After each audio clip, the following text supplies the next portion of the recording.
You are all welcome. We are going to talk about something very important today. It is something very deep that I cannot afford to watch it alone. So I want you to have a look at this particular video. This video is trying to tell us something very deep that I myself cannot really understand. And that is why I want you to watch it. As you are watching this, I want you to ask questions. In this video, we discover so many things, including terrorists in Aso Rock. And I think the best I will want you to do is watch it. Watch the video. Use it well. Thank you. Thank you so much, sir. First and foremost, a lot of people have been asking, what exactly are we dealing with? What is even going on? I want to speak without a shred of doubt right now that what Nigeria is dealing with, it is both an ancient and a modern problem. And this is bigger, including religion, but bigger than religion. This is not an Usman Danfodio narrative. It's a more modern, more deadly, more intelligent Hydra, a supremacist agenda that was perfected by Osama bin Laden when he globalized the global resurgence of religious terrorism. This is not merely a Fulani problem. It's bigger than that. There are at least about 5-6 groups that we are reckoning with. It has a head in education. It has infiltrated our security defense systems.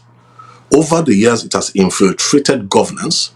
It has infiltrated media. Okay, so thank you so much, Daddy. But I feel like so far you have been speaking in parables. You are not naming. Okay, so you said 5 different heads. You need to put names. Also, you need to give the evidence of all these things that you are saying. I told you it's a supremacist agenda that was designed to use Islam as a cover. That's why for the first 15-16 years, it was targeted only at Christians first. I told publicly that in the later years, towards the end, when they're about to strike Nigeria completely, they will start killing Muslims as well. So I said that about 10 years ago. You are dealing with something that is global, but has a local face. Its objective is to take the whole of Nigeria, not some of Nigeria. Now, it's going to use Islam and the Sharia to take Nigeria. All over the world, its tactics are different. Who is trying to take Nigeria? Now, let me put it for you like this. The architecture for the intelligence behind this thing is more than the local intelligence. But they have contacted local actors. You see, there's what they call the ISWAP. The Fulani is there. Then you have the Kanuri-dominated Boko Haram. Then you have Lakurawa, Ansaru, and all those other offshoots of the global template provided by Al-Qaeda. Many headed, only one heart. And what the idea is to take Nigeria, take West Africa, take the rest of Africa, and then use that resources to dominate the world. Okay, so it's Al-Qaeda that is trying to take over Nigeria through these different terrorist organizations. An intelligence created by Al-Qaeda between 1991 and 1996, Osama bin Laden was in Sudan, perfecting the model of how to globalize terrorism and rule the world with Sharia. And he knew they would have to kill Muslims as well. So what we're dealing with is bigger than just a religious problem. It's a supremacist agenda covering its face with Islamic religion. So for people that may be watching right now, some of them will say we've been hearing about things like this for a long time. Where is the actual evidence? Like what you said bin Laden drafted in Sudan. Is there a record of it somewhere? Like some people would say, where is the evidence to the things that you're saying? Okay, one of the greatest weaknesses of the African nations of the world, including Nigeria, is the inability to mathematize inquiry. That is to collect statistics and data, crunch it, and then do what they call concatenation. That is to join all the dots and use that to come to a conclusion and predict things that when they happen, you will not be surprised. If you follow the media in Nigeria over the past 20-something years, there's nothing I have said beforehand that did not come to pass. including when the color of the terrorist, the color skin of the terrorist is going to change in the latter hours, when they are bringing in people from the Maghreb and they're bringing in other people from outside of our borders. So if you want evidence, I will give you some. Number one, let me give you something very simple. There's no place in the world that has responded to an already documented resurgence of global Islamism by claiming to arrest terrorists, and then you claim that you have de-radicalized them, and then you absorb them into the Nigerian army. You see, that one alone is an amazing case of stupidity. I've never heard of this kind of madness before. An armed robber comes to your house, you arrest him, instead of prosecuting him, you claim that you have changed his mind, and you now make him join your megadis. That is, of course, one. Number two, if we collate, I can tell you from the beginning, one of the things I discovered from the year 1999 to 2000 was government complicity. And why do I say so? We have reached a stage now where we are not afraid of anything anymore. In those days, we were more afraid of the enemy within than the enemy without. So today, there can be documents that I will give you, will put on display. When you find out that young girls are kidnapped, married off, taken away from their husbands, I mean, sometimes young girls are kidnapped, sometimes wives are kidnapped, married off Islamic way, and you will see that a summons will come. The governors were aware. I can give you a case where we had to curb a terrorist attack in Kaduna State. We could tell you the modus operandi. It started with Gumi when he came back from Mecca, when he came back from Saudi Arabia. His first tafsir in Kaduna was a call to violence, to slaughter. The VHS came to me because we have been setting up early warning systems, and this is what a real early warning system is to prevent something. When we got it, we translated it into English, and at that time it was Obasanjo who was the president of Nigeria. Thank God for the first square general overseer, who is now late, Wilson Badejo, who assured me that what we prepared and gave to him was given to Obasanjo in his bedroom. But what they didn't know was that we were still monitoring Kaduna to see whether the arms build-up towards the execution was going to stop. When we saw that it was not going to stop, in fact, this is a good example I'm giving you, I had to call a special strategic session with media, because media is a force expander in this new war form, this hydra-headed war form. At that time, the man they call Additional, who became Buhari's media, whatever, was at that time an editor-in-chief or something in one of the newspapers. They gathered together, and I told them, this is the problem. They are about to kill 600 to 900 people. Femi Additional. They are about to kill 600 to 900 people in Kaduna. And I said to them, we have sent all the information to the army, to all the places. There's nobody stopping them. Unknown to them, we were monitoring. The Gumi boy went into the SSS office in Kaduna laughing and came out laughing. When I got that report in Lagos, we decided to call this media meeting and say, look, how do we solve this? Now, there's a headline that we had to put up where they did as if they interviewed the head of CAN and had to interview Gumi. Immediately, we took the front pages, the full pages in the newspapers and the new media, and the news blew across the world. The queries came to the president of Nigeria. It was reported to me directly that the Gumi boy entered, then it was a small boy, he entered the SSS office. This time he didn't come out laughing. He left the country immediately. Now, this is a guy who has been banned by Saudi Arabia. They didn't allow him to enter Saudi Arabia. Let me give you another proof. I was on television when I found out there was no other way of escape, when an Al-Qaeda operative was already appointed as a federal minister in Buhari's government. And I questioned... Do you mind naming that minister? What's his name? Something, Issa Pantami. How do I know? I supervised an evacuation in 2004 when a young Christian was slaughtered in the mosque of ATBU. That's Abubakar Tafawa Balewa University. Okay? Now, when we supervised that, it was this Pantami, who was a lecturer in that university at that time, who put a fatwa on certain students because they preached the gospel to Muslims in a university. And at that time, when they killed that boy, we had to go and evacuate the others whose names I spoke to them recently. They are still afraid till now. The young guys brought them into Lagos. We made arrangements to take them into other countries where there's better respect for human worth. And then Sunday Achi was the name of the student who was murdered. Okay? At that time, for you to know how this thing works, there was a bishop who was working with the Obasanjo government who went to arrange for the burial of this boy. And when I said, let us make it an issue, they at that time were cooperating because they didn't realize how dangerous this Hydra is. Later, that Hydra attacked that bishop, almost killed him, finished his secretary. Fortunately, they couldn't catch his wife. They maimed him. And today, he's one of the forefront advocates who has realized how dangerous this thing is. I could easily give you many more examples.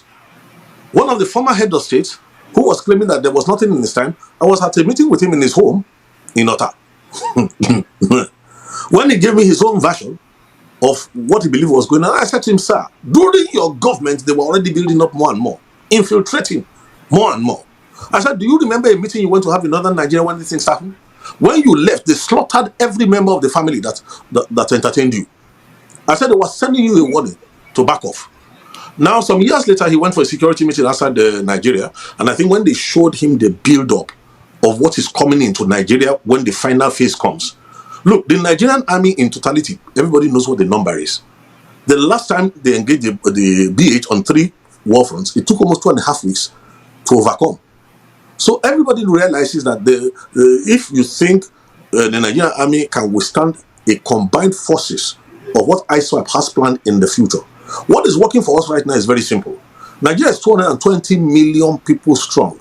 The number of all these people who want to swallow Nigeria, they are not even up to 450,000. Now, the strength of this is, let me break one nonsense that is going all around. And this is what we have to be careful to counsel the US government about. Anybody who looks and thinks that the Fulani is a primary problem is a joker. The Fulani is not the primary problem. All the combined forces of all these people is not up to 400 and something million. Now, is it this ill-educated... 400 and something thousand. Yes. All these ill-educated, all these, what can I say, anachronistic human beings who are wearing loincloth all over the whole place, do you think that they are the real problem?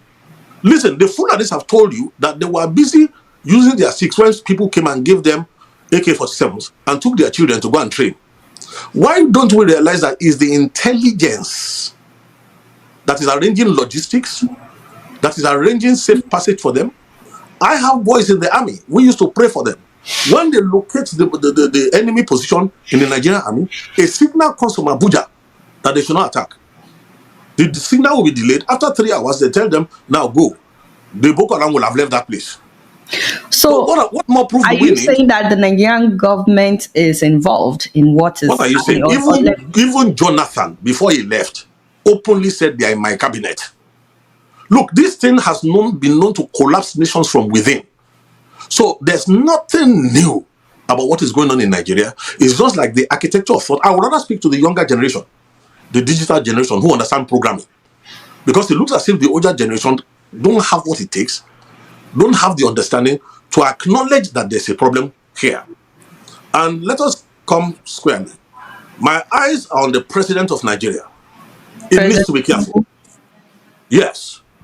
Listen to me. I have nothing against him personally, but I can tell you something that is very, very clear to anybody. Now, he is an astute, consummate politician, but he doesn't realize that there's a global problem that he's dealing with. In order to become the president of Nigeria, nobody can argue there were deals that went on. And in essence, what he did was that he, more than anybody else, realized that there are many factors to the Hydra.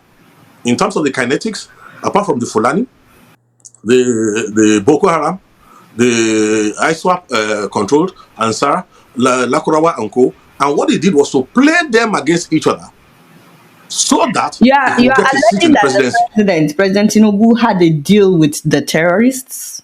Excuse me, whether we like it or not, it is no longer a secret anywhere in the world that... So, but what's the evidence? Some people will say that... Okay, let me give you talk. Let me throw you one quickly. People don't realize that the Mandela bombing in Niger State, the Catholic church that was bombed in Niger State, the fellow who headed it actually was in Lagos, in Snake Island. 2 days, 3 days, and then traveled to northern Nigeria to take his team to execute. What does that tell you?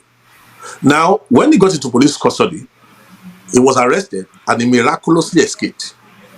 When he escaped miraculously, where was he rearrested? Where did he take up refuge? He took up refuge in the lodge of a serving high-placed government official from Borno State, who happens to now be who? The vice president of Nigeria. So what am I talking about here? Tinubu is one heartbeat away. You see, I feel sorry for him. In a way, we need to protect President Tinubu's life. He may think he has the guts to face these people, but I can tell you something, he has totally misread the size of the problem in which he has gone to double his hands. Okay, These so people, you said a lot of things. These are serious allegations. please, don't even bother. I'm the one talking. We are, listen, we are Yes. the circumcision. We worship God in the spirit. We rejoice in Christ Jesus and we have no confidence in the flesh. I'm a statesman. We worry about the generations to come. I'm not worried about the next election. There's nothing I'm saying that cannot be substantiated, not only within Nigeria, but globally. So let nobody deceive themselves. He's so-called, look, why do you think the federal government is trying to deny an evident truth? And all these people who have collected 30 pieces of silver, all these people speaking from two sides of the mouth, who are just shifting positions like the mendacious president that we have, why do you think they are going on like that? Because there's a plan.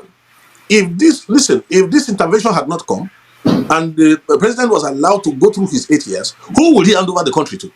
And does he think they are not wise enough to know that if they are able to eliminate him, into whose hand does the country go? Now, this is where the problem is. If the country goes into the hand of the Boko Haram, the Fulani will not be happy. Those who are, look, let me give you a good example, an open secret. When Shekau became Are an you saying that empanelment, the country will go into the hand of Boko Haram after Tinubu? please, if you remember very well, just after he came in, there was some kidnappings, some bombings, and then there was an outrageous demand for one impossible, I can't remember, was it 20 billion or something, impossible amount of money. When that demand was made, it was not really because they felt that kind of money will be paid. It was a direct message, a coded message to the presidency. Everybody is aware now that there was complicity in the times of in terms of the former president Muhammad Buhari. Like I mentioned Issa Pantami. Also, don't forget about that his interesting governor who turned against Buhari in the last minute, who was persuaded to turn against Buhari, the worst governor Kaduna State has ever had. And I said something when Kaduna State was able to do Governor this. El Rufai? Yes. Look, let's not even go there. Go and look at his tweets in the earlier years. Go and look at his own open admission on television that he left Nigeria to neighboring countries with money to go and sponsor the terrorists who had come to kill in Nigerian territory. Why did they have that kind of confidence then? Was because they knew they had entered governance. Now, as I'm speaking right now, listen, we need to reformat this country. And there's an opportunity that has come right now that if we mismanage this opportunity, let me tell you something, even God in heaven will look away when in the south part of Nigeria, in the eastern part of Nigeria, 13-year-old girls end up being raped. Look, there was a blogger recently who was being political, and I want to tell everybody prophetically right now what is coming up for those who refuse to face truth, those who refuse to give value to the lives of others. A young blogger recently said that there's no genocide, I'm a Christian, I don't feel threatened, long live P-Bat. She was one of those who was killed, if the account that is coming is right, in Kwara State in a church attack. Oh, she thought it was far away. Now, this is the fate, sadly, of those Now, who live in by opportunity, you are talking about Trump saying that he would interfere with what is happening in Nigeria. Well, I prefer the word intervention, and let me put it for you like this. For any godly-minded person, the declaration of Nigeria as a country, a CPC, that Country of designation, concern. Yeah. yes, that designation is a human designation. What we should worry about is that God in heaven himself had already declared Nigeria as a country of particular concern. Listen, according to prophecy, Nigeria is supposed to be the trigger of a global move of revival. Then the other side too decided that Nigeria must become the epicenter of the next greatest satanic attack against the entire world. So the destiny of Nigeria is what we're fighting for. Look, the corruption in Nigeria, I gave an interview when President Tinubu entered, And I did remember saying that it would not be an honor for anybody to serve in this dispensation. After the negotiation, he bought. Look, the mantra of this government is this: whatever problem money cannot solve will be solved by more money. Not realizing that there's a hyper-dimensional problem, a problem bigger than money. Look, let me tell you something, the mistake that he's making. The whole Nigerian budget, when you look at it every year, all said and done, comes to how much? Maybe about $30 billion. How much does the diaspora remit to Nigeria every 20, year? 20 billion. Dollars. Yes, So sir. when you hear Nigerians, you see, when poverty has been weaponized against a nation, people cannot think anymore. The older generation have been reduced by the weaponization of poverty. So look, thinking is an expensive thing. So it's not easy. Don't blame the average Nigerian. Okay. People are susceptible to money. So, Daddy, before we round up, you've said a lot of things. Are these things that you can defend, like the allegations sleep. about the president, In my sleep. the vice president being part of, the Excuse Boko me, in whose Haram? house was Kabiru Sokoto? In whose home was Kabiru Sokoto hiding before it was picked up? Please, if not for global interference in Nigerian affairs, we are ready 90-something% to the day of doom. So if we like, let us miss this opportunity. All those talking from the same different sides of the mouth, they will soon know what it is that we are dealing with. So, exactly what do you want the US to do? Very simple. There are 4 sets of people who are talking to us in the US. Number 1, those who are genuinely concerned. All right. Number 2, we have those who are looking for government appointments. Number 3, in the US, looking for government in the appointments US, in they are looking for Nigeria. government appointments in the US. They are With careerists. Trump's That's who they are. administration. Then there are those who know that money, US dollars, follows policy. So if not for Trump, they will not be speaking up. They are there. And then there's a last set of zealots who are so zealous that they reject God's wisdom. Those ones are what we call sincere ignorance and conscientious stupidity. They are equally as dangerous. So this is what I want us to do. If Nigeria cooperates properly with the window that God has used Trump to open, there's something that I cannot talk about in detail now. It's called the flight of 2 eagles. There's a bald eagle in that vision that can rescue the green eagle. Now, if we are able to eliminate the unnecessary voices that are fouling the waters in America for us, both within those against us and those for us, and remain only the voices that are looking forward to the future of Nigeria, let me tell you what will come out of it. Number 1, Nigeria will become a nation. Watch this, where the value of life will be something else. We will leap from quantum leap to the forefront of global civilization, all within 4 to 8 years. Number 2, the Nigerian foreign exchange right now that is about 1,600 naira to the dollar can be brought down to at least 1 to 250 to 350 naira to the dollar if we cooperate properly with understanding to tailor the American response in a way that will be profitable to the global community. So, have you discussed any of this with the Nigerian government? Have you presented a government that is busy denying? Listen, the moment the Nigerian government is ready, even for President Tinubu, there's a way of escape for him. I fear for his life. If you do a proper concatenation and look at the analysis of what's on the table and the way these things are going, he can't trust anybody around him because there's an option open to them, which he is aware of. Okay? But Nigeria cannot afford that option. What's the option? Well, the point is this. If he cooperates with us, we have been studying this thing, we have been watching over this, we will create a Nigeria where no Muslim, no Christian is oppressed. Now, let me tell you this. When the generation of Awolowo and Zik and Co., when they got independence from Nigeria, Pax Britannica did not allow us to lay a firm foundation for a prosperous country. The divide and rule included religion. Now, this opportunistic hydra created by Osama bin Laden is using that opportunity. Now, if only Tinubu will cooperate, I will tell him that the first friend of Nigeria in America, first of all, in the olden days, was a man called Frank Wolf. Next is Chris Smith, Congressman Chris Smith. After him, we want to thank people like Louis Gohmert, we want to thank people like Ted Budd, Peter Ricketts, we want to thank people like Josh Hawley, we want to thank people like James Langford, then Ted Cruz. But most of all, This is better than any Nobel Peace Prize. We need to thank God for the two tweets that Donald Trump, they are So, prophetic, but they are powerful. since Trump said that he was going to get involved, the killing has actually gotten worse, and the government is not doing anything really. The Nigerian Well, government is not doing that anything. needed to happen to prove to the Nigerian that the government is so compromised, it does not care about your life. All it cares about is to win the next election, which will be Okay. very big, the last election that is really democratic in Nigeria. This is a lot for people to digest.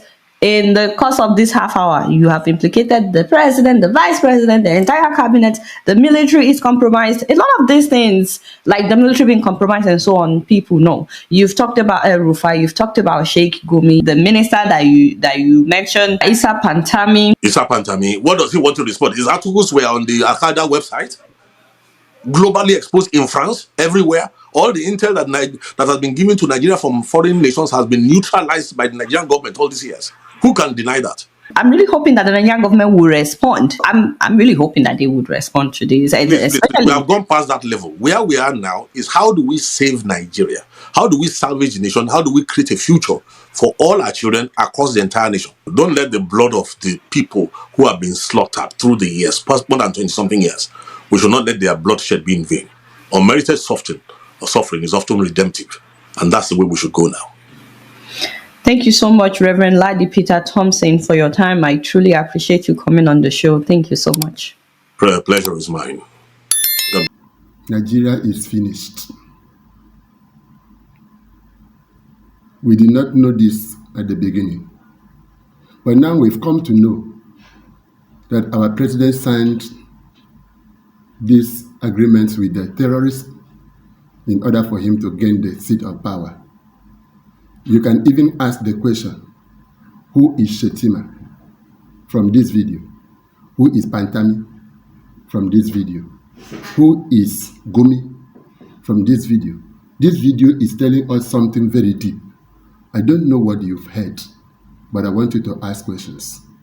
Your questions can even make it better for us. Now I want you to ask, is it proper for this man to resign or for him to seek foreign help? Is it time for him to call on America for help? Because from what we have heard from these experts, if care is not taken, Nigeria can be overrun by these terrorists. Thank you for watching. I want to hear your comments. Thank you very much.